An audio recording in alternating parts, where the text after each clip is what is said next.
What's up, everyone? Welcome to episode 4 of One-on-Ones with Mike and Paul. We are on the same coast, but I'm northeast south. Mike, you're in San Diego.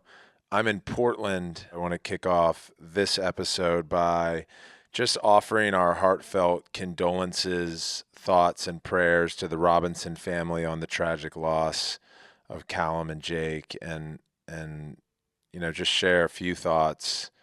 First being related to Callum, he was a teammate of mine. He was a competitor. He was the captain and all-world defender for the Australian national team. But, we've all unfortunately had to attend services in our life and often hear the memory of those who passed in the brightest of lights. And I often hear, how someone lights up a room and how they were always positive and how many people they've impacted. And I would think about, oh man, at some point when I'm in this room, I hope people will remember me that way, but also know that life has been really hard and I haven't upkept that standard a lot of the times. But with Callum, I cannot think of anyone else that I've had a relationship with in my life that was as consistently positive and friendly and lovable and affable and supportive. And I know you have your memories you'll share about him, but Callum was truly that. And I think it's why so many in the lacrosse community and beyond have been mourning his loss. Yeah, this one's just been really hard on us. It's been hard on the lacrosse community. It's been hard on our league. It's been hard on his friends. It's been hard on his family. And it's just a tragedy. And you can't make sense of it. And I think that was the first thing that I was trying to do, is trying to make sense of it. And it's literally, you can't. And I haven't really experienced losses like this before. And, but I know what we're going to do about it. We're going to honor him forever, in accordance with how his family wants him to be honored. And so that's, for me, really important. I know it's really important for his teammates. I know it's really important for his friends.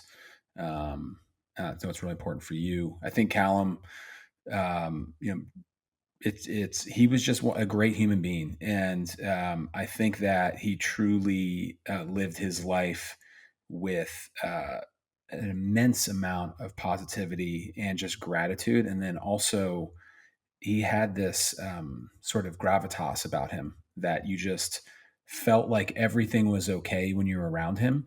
And he, for me personally, was there for us in some pretty dark times, especially early days of building the league, the COVID bubble. He was there for you and me.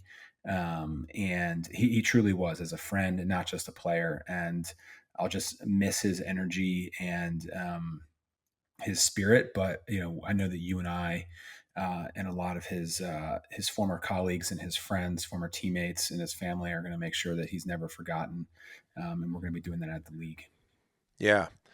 Yeah. A few things. We are working to stand up a scholarship fund with his former employer and his family. Uh, we have been working with the Atlas captains to figure out several ways that we can demonstrate Callum in our memory throughout the season. And then amongst the other 7 teams in the league, how to do so.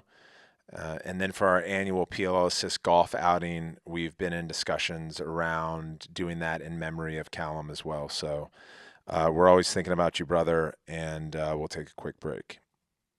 Hey, PLL fans, listen closely. We're giving you, yes, all of you listening right now, the gift of ESPN Plus on us, PLL. That's right, we're giving away 10,000 codes so you can enjoy the first month of ESPN Plus this PLL season. We'll place the link in the description of this podcast. Now enjoy the show. Okay, we're back. Last Tuesday, live on ESPNU and ESPN Plus, we hosted our annual college draft. We called it the greatest draft because we feel, not only from our GMs and coaches and scouts, but college coaches, this is certainly one of the greatest drafts in pro lacrosse history. And there was our first round that was chock full, 8 picks. 5 of the 8 we found out are the Tewaaraton finalists. This class of players, I think, will walk right into the PLL, and some of them earn starting position. What do you think? I thought the entire thing was our best draft, soup to nuts. Like I thought the production value that ESPN helped us provide, how engaged the players were, how excited they were to be part of their teams. I thought the GMs were really, really thoughtful, really prepared. You could tell when they were getting grilled after they made a pick. They spoke to the coaches, they spoke to the players. They were just really well researched, and they were trying to find players that fit within the system that they want to have and within the program that they're building. And so for me, I just love to see that level of engagement from each sort of rung of the draft. There's just a lot of different stakeholders. And then the other thing is, the fourth round, we brought our fans in. We had a fan contest. You had to submit a video of why you should make, on behalf of the GM, the announcement of the fourth round pick. And that was like incredibly entertaining. So I thought it was just an awesome, awesome draft overall. Yeah, shout out to our super fans. I thought they crushed it. And by the way, live television is not for the faint of heart. And I know they were nervous, and they were going, "Oh, we're just gonna try to do what you're doing." And I was like, "Well, then stay nervous, because I'm fucking nervous up here as well." We think about that moment and how it is celebrated in history, especially for the generational talent that plays in the PLL, NBA, NFL, MLB. We often cut back when we celebrate their careers through retirement or what have you by showcasing that moment when they were selected on air at their draft. And so we don't have teleprompters. We get the pick No in. teleprompters. Andrew That's Manning crazy.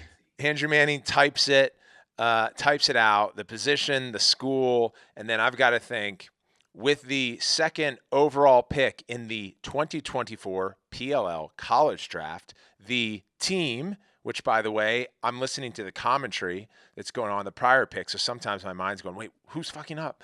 And then the name, the position, the university, and you just want to nail it. So it's definitely hard. Shout out to our fans. Now I want to give my quick thoughts on how I thought the draft went. Really, the winners here. I mean, Denver Outlaws, one of the most storied programs in professional lacrosse history. They went with Brendan O'Neill. That was not a surefire selection, as Coach Sudan and his staff are going back and forth around Brennan versus Connor. There were some rumors that Pat Cavanaugh was going to go number 1. So it was really cool to see last year's Tewaaraton winner, one of the greatest players we've seen from high school to college over the last decade, get selected 1. The team that I thought won the draft was the New York Atlas. Thought Mike Presser had a lot to do. He has some incredible players already in his stable, from Trevor Baptiste at the stripe to Jeff Teat at attack to Brian Costabile to 2 young guns defensively, and Makar and Adler, who he took in the first round last year. But he needed a goalie.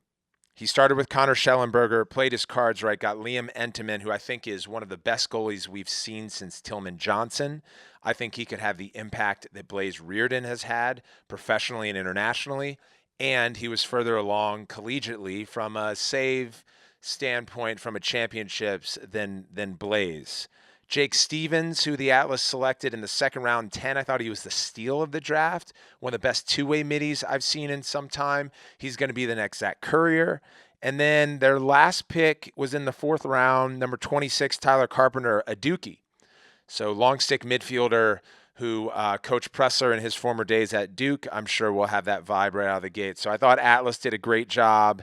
Last one that I'll call out is Cole Kastner, who's a 6'7" defender out of UVA. He's going to play his 5th year at Stanford, giving the basketball court an attempt. But he has suggested to Nat St. Laurent that he will be back in the PLL after this run in Stanford. He grew up playing high school hoops and high school lacrosse. This kid's a fucking beast. So seeing him compete this weekend in the quarterfinals and then hoping that the Redwoods retain him. I thought that was an interesting, sort of risky selection, but it was the last pick of the draft.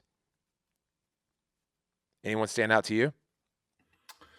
I don't know. I was thinking that, to be honest, I was thinking that the Outlaws were going to take Pat Cavanaugh because they're just attack could use that fluidity with Nick Turn going into the Army. I think that there's a little bit of a hole there, so I thought that was going to be a surprise pick that no one was really talking about. I think the only person I heard talk about was Dukes on Twitter. He made some prediction.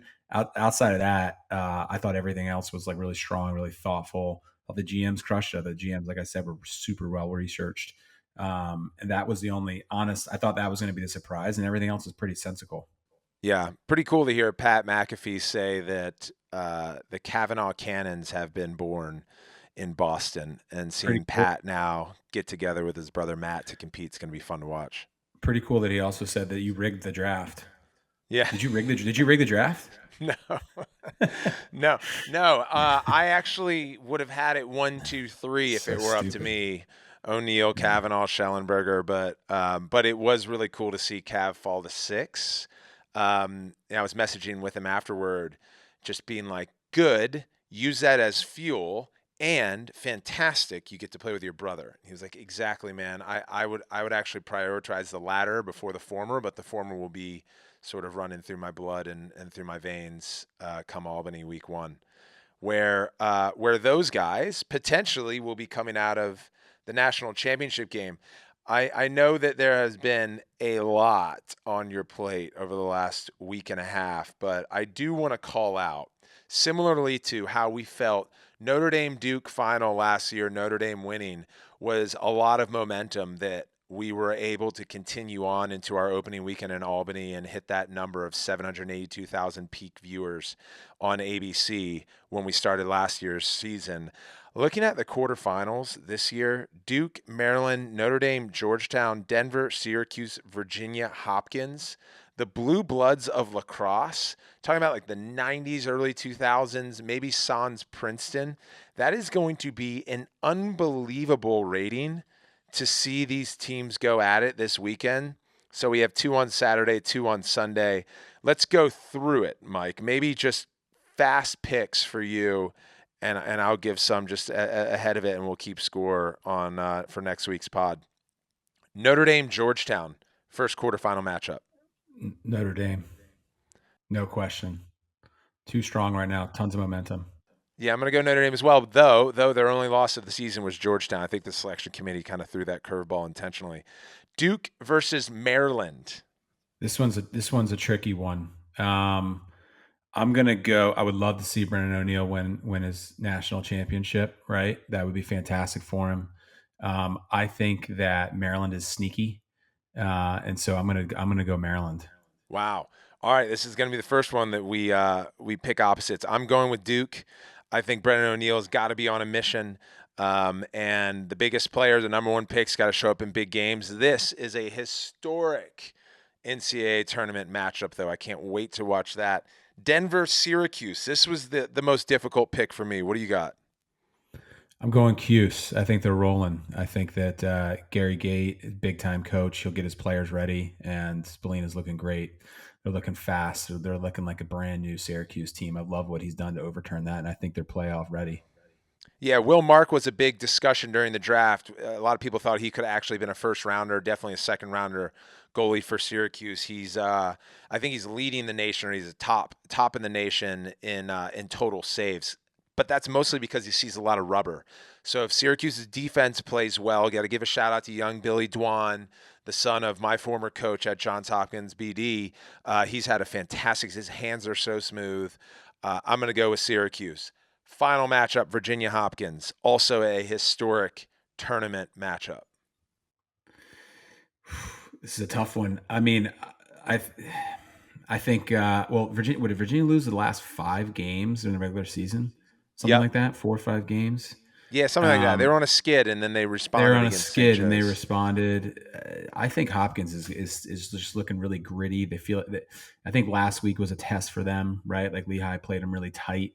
They still overcame that. So I think they have the right DNA. I think they have that sort of winning culture. They know what it's like to pull out a hard win. And that is not easy to do. A lot of Yeah. teams that lose, and changing that culture when it gets close, they just sort of fall down. They didn't. They won. So I'm going Hopkins here. Yeah, and obviously my alma mater, I'm almost like conflicted out in giving this answer. It's always going to be Hopkins. It's like when we fill out the March Madness brackets. I don't know about you, but every year I fill out North Carolina all the way through because our dad went there, and I do that with Hopkins every year, and they're in the tournament. I would say that the challenge in this matchup, or I'd say the rematch, is Hopkins won the regular season one at Klockner down in Charlottesville. That's a really difficult place to win, especially when Virginia was a top 3 team in the country. And to be able to pull that off, as we know in sports, makes you think the next outing is more difficult to win. Really difficult to beat a team twice in one season.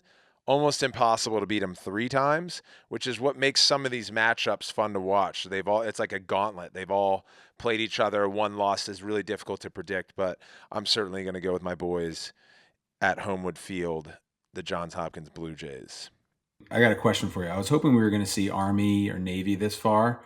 I was talking to one of our board members after our board meeting yesterday in New York, and he was like, how do you feel about all the blue bloods sort of being back in the quarterfinals here? And I was just like, for me, I like to see someone that's not a traditional blue, but I guess Navy and Army are blue bloods in lacrosse. But I'm interested in how you feel about it, right? Yeah. Like, getting that Towson who makes a streak, and I guess Denver really isn't a blue blood anymore, but or maybe they are, but they didn't used to be, right? Yeah. Is it good or bad for college lacrosse in the sport?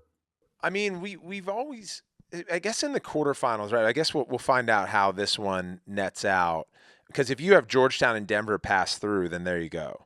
But I think the fact that we have Hopkins, Virginia, Maryland, Duke, and then the rest, like that's pretty amazing. We haven't had that in a while. We actually haven't had Hopkins, Syracuse both advance in the quarterfinals in some time.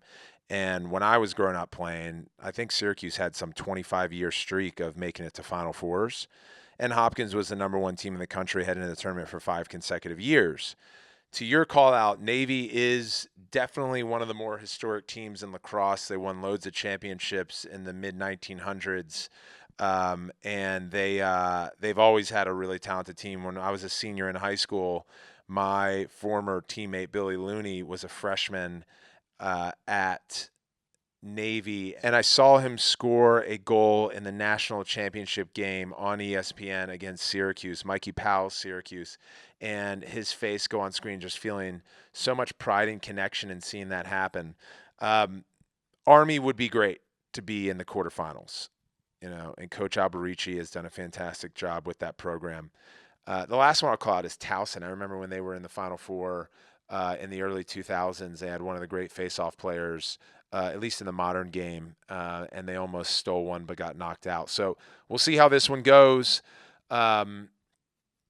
Mike, you're wearing a street lacrosse hat, and you were I out on like the this court. piece. This You is a were out in great the piece, court man. as if you were playing in the quarterfinals I had to last get a run weekend. in. I had to get a Yeah, run how'd you in, man. feel? I felt amazing. Took a little stretch before I prepared. I had a bunch of Gatorade and pasta the night before. Got a good 8 hours, so I was ready to get out there and play. But Yeah. all seriously, like it was a ton of fun. I haven't played any sort of form of competitive lacrosse since high school, which is insane. And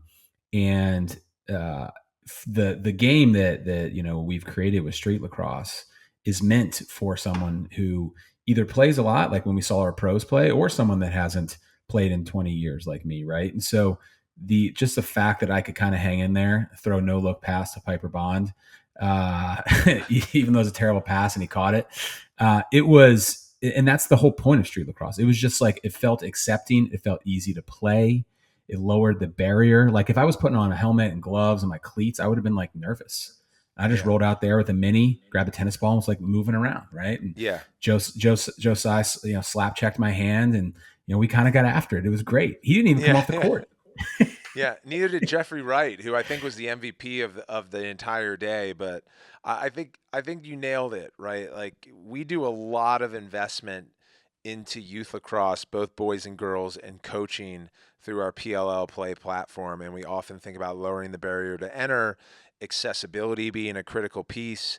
But when it comes to street lacrosse, it is absolutely a property to introduce young people to the game, and it's a property to reintroduce adults to the game, whether they played it before like you or they're playing it for the first time.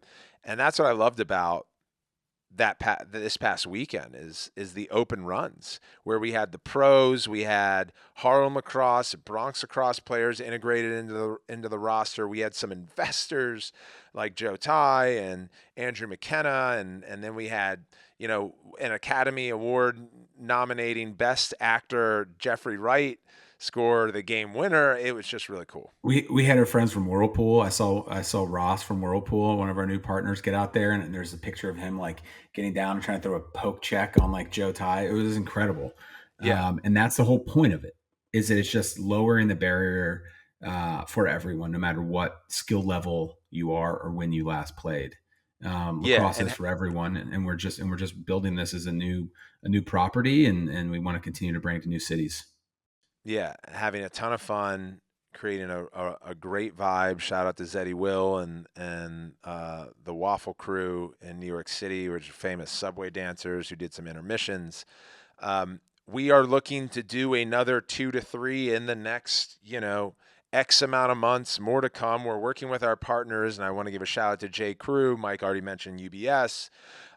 Champion, Cash App, Gatorade, STX, they were all involved in making this New York City event happen. If you zoom out, what we were able to pull off, I think, is indicative of an incredible operation that our ops team, led by Andrew Sinnenberg and Mick Davis, who has been working on it, Courtney Ellis, and previous ones, have been able to do. And it's no surprise when you come to PLL event that it's going to be fantastic. But when you zoom out, the fact that that was pulled off in one of the most, you know, busy and diverse and eclectic cities in the world, in New York City.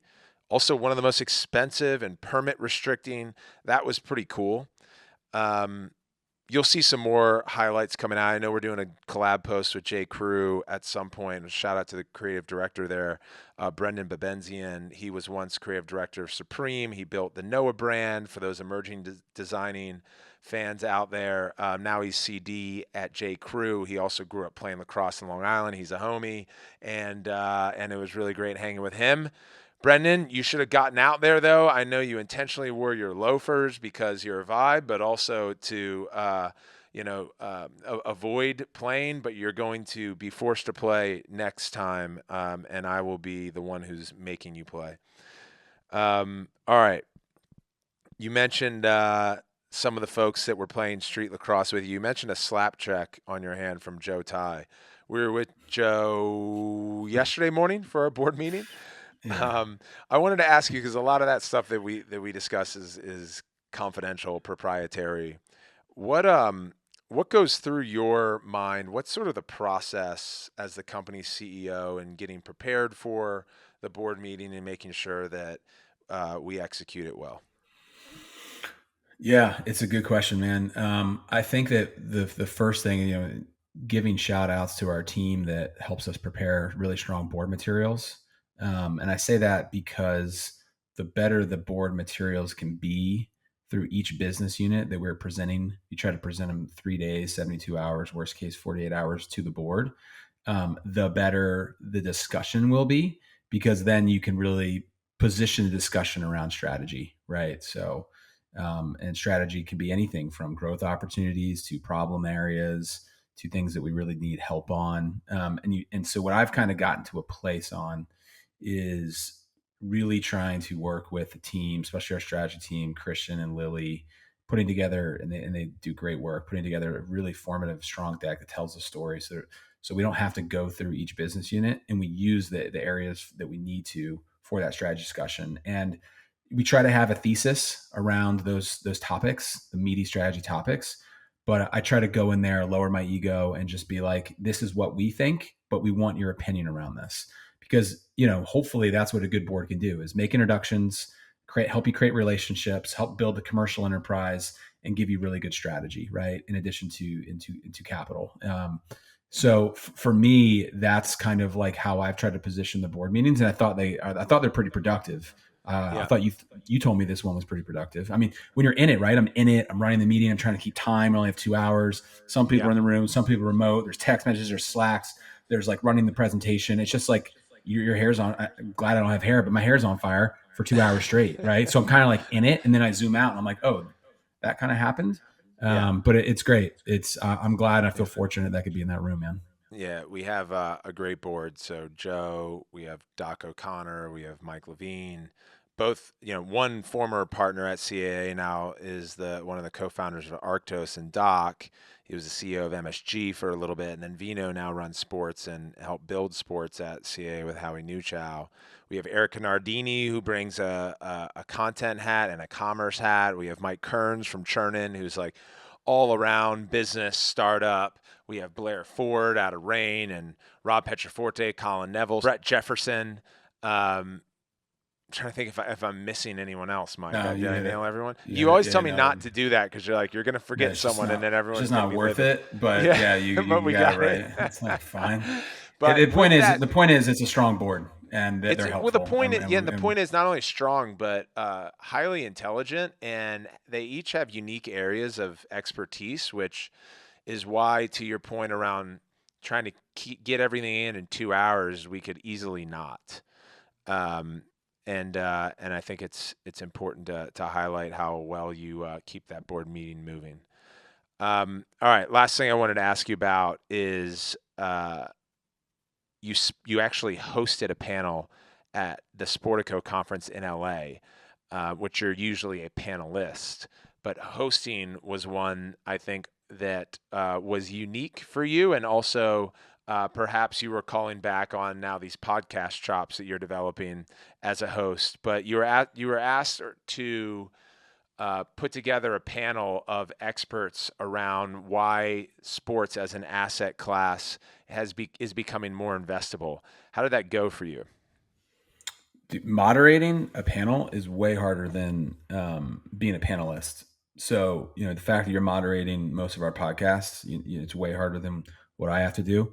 And so I think that because you have to thread the needle, you have to keep the show going, you have to ask the questions. You don't want to ask questions that are maybe, off limits. It's just like this. And then you want to prep beforehand with the panelists. So it's a whole different experience. And then you want to ask questions that just are a little bit meatier that keeps the audience engaged. Like one thing I was doing I was like looking at the audience. Like that's the great thing about live. Like you can get live feedback. And if I see anyone's eyes glaze over, I'm like, shit, I'm not Yeah, keeping you the move energy on. high enough in here.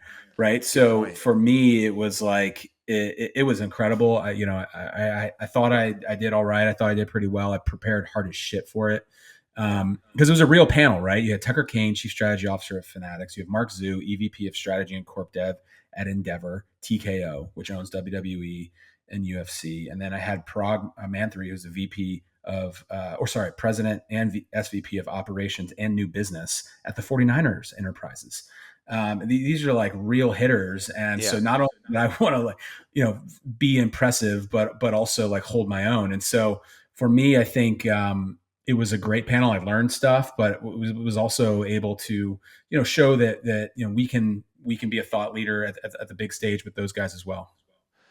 Was there one, maybe two things that jumped out at you that where you were like, oh, wow, I'm really glad I asked that question and got that answer? At the end, I asked a question around any big predictions to kind of do like a little like riff from Scott Galloway, and they weren't ready for that one. Oh, So I wow. took the first stab at it. I was unprepared. I was like, let's just liven this up. Last question Yeah. here. People are heading into lunch. Eyes are glazing over. Let's get after it a bit. So I was like, okay, last question, guys. I didn't prepare you for this. Any big predictions? And they'd all just like turn their heads, start staring at me. And I mean, these are all like big public facing, execs. And so I was like, well, let me go first. I think there is going to be more consolidation and more holding companies built.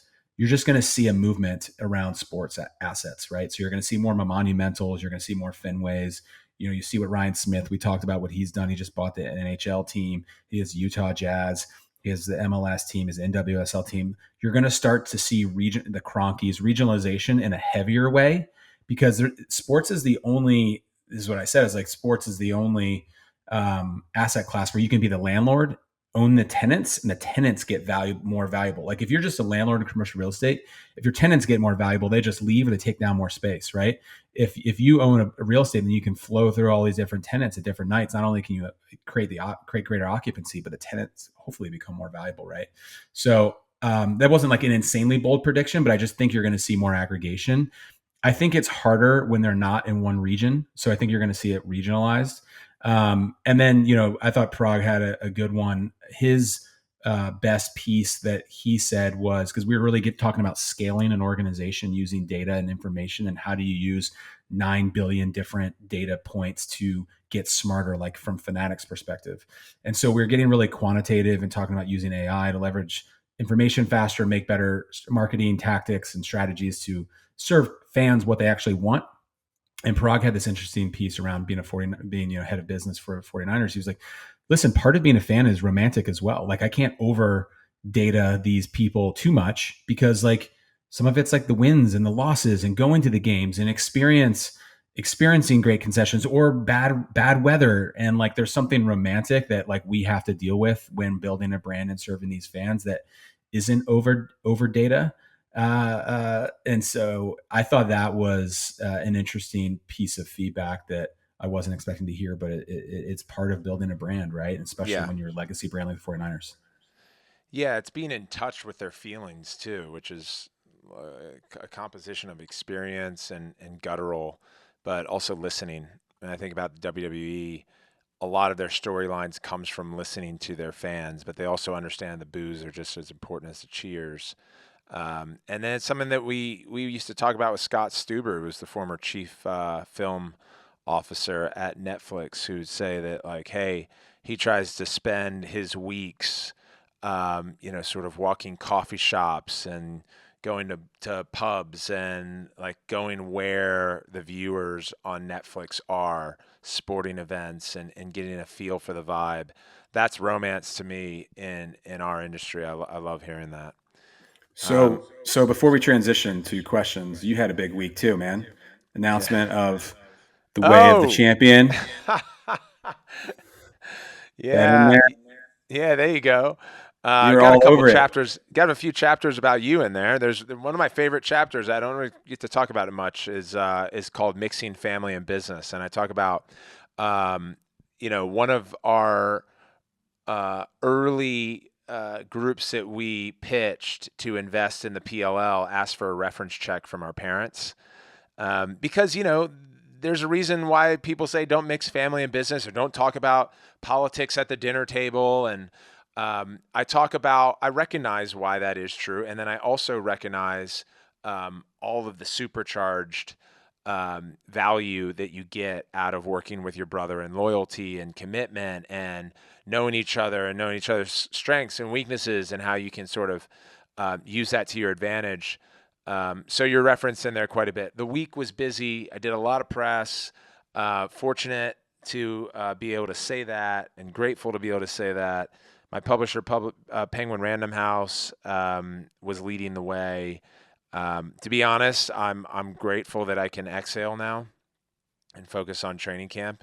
It was a lot, and to be fair, we put May 7th in the calendar because publishers need 6 months of planning to print a book and get it out at retail, etc. And when I found out that ESPN was planning our draft for May 7th, I held my breath. And then the way Street Lacrosse came to life, it all. And then we closed the bell in Nasdaq on Friday afternoon, promoting Street Lacrosse. There was a lot going on, but I think it's great for the PLL and great for lacrosse. Hell yeah, man. Great job this week. Proud of you. Cool. Thank you, man. And you can get the book on Amazon. Shall we go to questions? Let's get after it here. Hi, this is Joe from Boston. I've been working as a private personal lacrosse coach, and my question is, what is the single most important thing that a new player could learn from a personal lacrosse coach? I've been a lacrosse coach in high school and college before, and I've been doing the personal coaching for the last couple of years, and the biggest thing I've been working on is patience, and I was a Division III player. But I was wondering what the greatest minds in lacrosse would think is the most important thing for lacrosse player to learn from their coach? Thank you. Joe from Boston, I appreciate the question, man. I hope you make it to some Boston Cannons games this season. That has a special place in my heart, having been drafted to the Cannons and having spent time with a lot of coaches in the greater Mass area. Look, I think there's a few things I want to talk about. First is coaching is the most critical piece.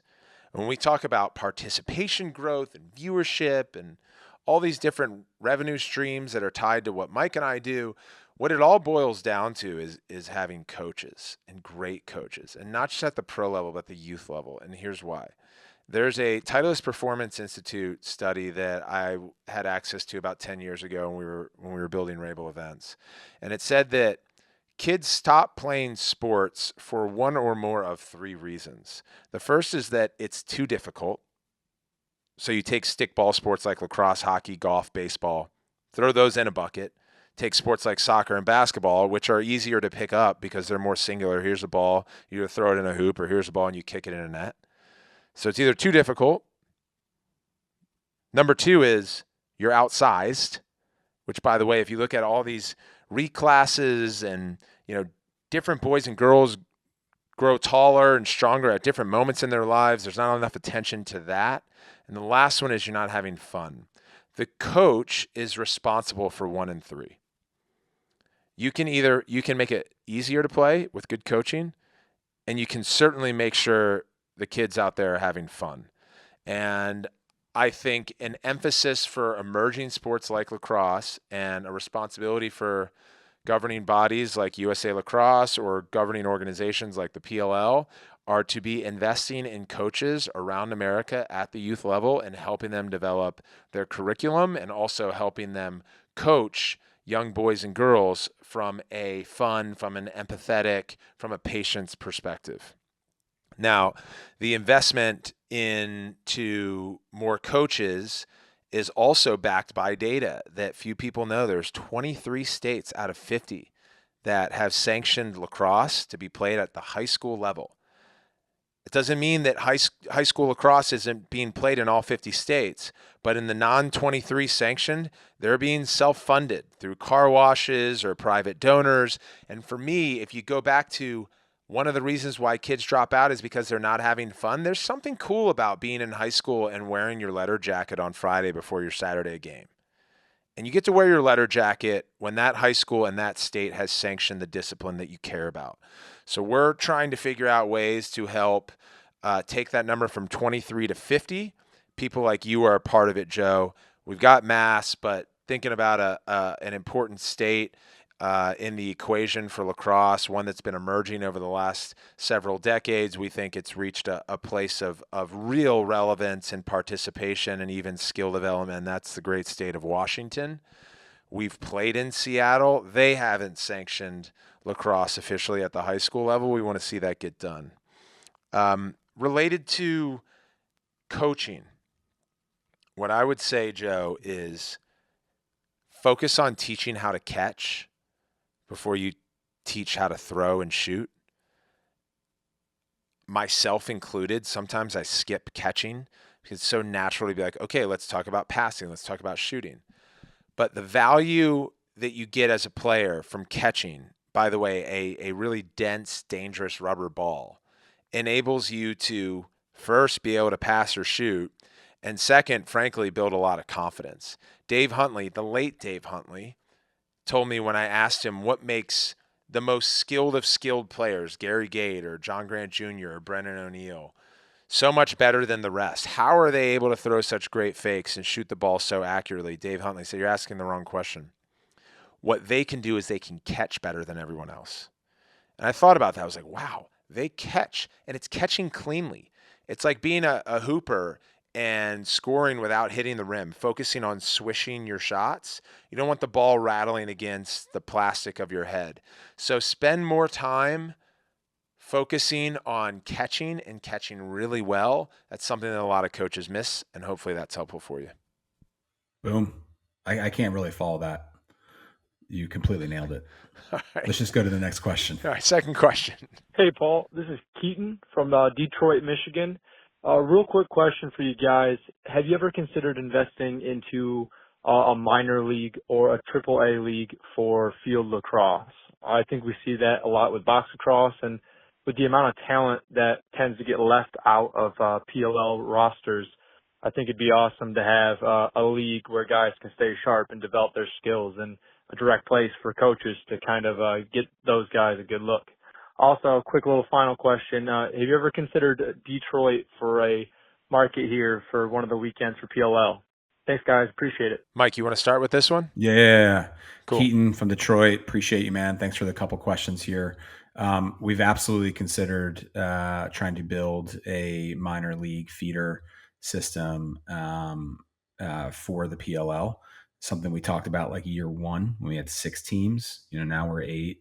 But I think that it's a great idea. I think you see certain opportunities for success, like the G League. They're really intentional with it, though. The G League hasn't been around as long as the NBA or ABA were around. They sort of created it after the merger, and were really thoughtful about it, making sure that when you build properties, they last for a long time. They also make sure that the G League ownership groups are different than the NBA, so there's like sustained, really like intentional, localized operators of those teams. And so it's something that we're considering, something we're talking about. I think that when we do things, we want to make sure they're forever brands or forever platforms. So I think that at the same time, there's certainly, I've seen more and more emergence of sort of recreational lacrosse popping up, whether it's box, field, sixes. It's happening more at the adult level, right? And those are things that we're getting behind. I think that the championship series is something that has given a lot more guys who don't necessarily make a roster opportunity to play. I also think that we're seeing more practices being held regionally, coaches putting those together, team captains. But it's something certainly that I think that we can build. And frankly, it's something that we should probably take to a brand to see who wants to take it, like the G League. So I love that idea. And then the last question on Detroit, absolutely. We know Detroit is growing. It's something that we've started looking at this year. It's just about finding the right place to host it, like we've talked about in the past. And I think it's certainly a place that's top of mind for us. Paul, what do you think? I think what I'll take the approach on is how we think about expansion. I think Mike's point around the NBA and the G Leagues, there's 30 teams in the NBA. We still only have 8. So if we think about being thoughtful with our resource allocation and investment, we want to go from 8 to 10 PLL teams and 10 to 12. So I'd rather grow the foundation at the pro level right now as we continue to build our goal of the next MLS or the next NBA. And then if I think about box lacrosse, to your call out, you have junior A, junior B, senior A, senior B. And I suspect that you're referencing that as a feeder into the NLL or optionality for a lot of summer box lacrosse players to keep their skills sharp and hopefully get seen by a scout or a GM. I think if you look at junior A and junior B, at least in age qualifications, that's what we have in the college system. And, spending a lot of time even today on this podcast on the college draft, that is a really critical and important, call it RG League or feeder system into the PLL. And the other thing is, if you look at soccer globally, in England, they have north of 70 football clubs. In Italy, they have north of 400. So they have promotion and relegation. They have multiple divisions that are competing up to the top.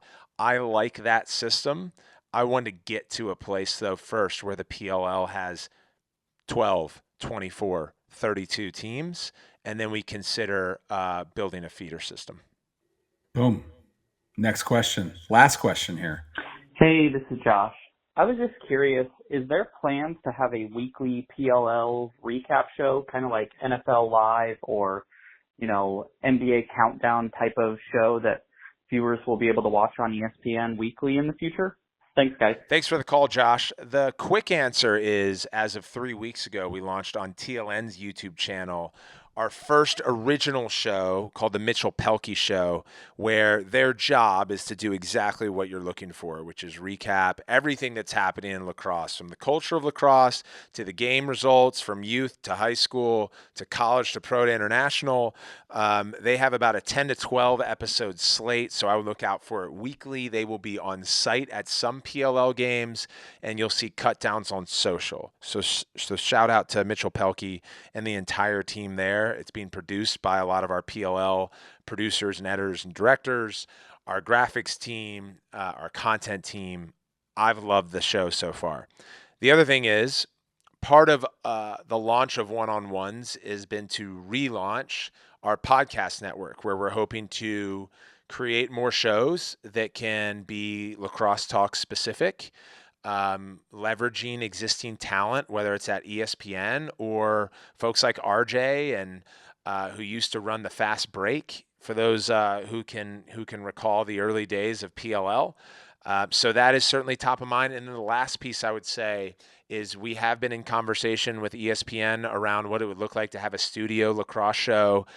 People like Drew Carter have been knocking on the door and saying, hey, I'd love to do it. And for those who don't know Drew, he's a play-by-play analyst at ESPN who's done a bunch of games with us since we came over to the network. So I absolutely see you. I hear you. I want that too. And it's something we're investing in.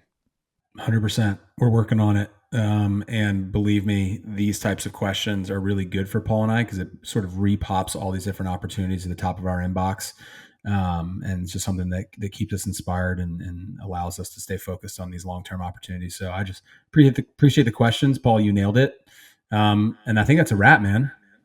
Yeah, that's a wrap. And it's a great note too, because I'll tell you guys, I think we had 3 internal meetings on PLL video game called Project Street last week, coming off of 2 weeks ago, I should say, coming off of the question that we got and the buzz that generated on social. It's not something that we hadn't been already pursuing, but hearing your guys' questions and your excitement around a lot of these projects gives us energy. So make sure you please call in, ask new questions every week. So call us, leave your questions on our voicemail. We will answer them in subsequent episodes.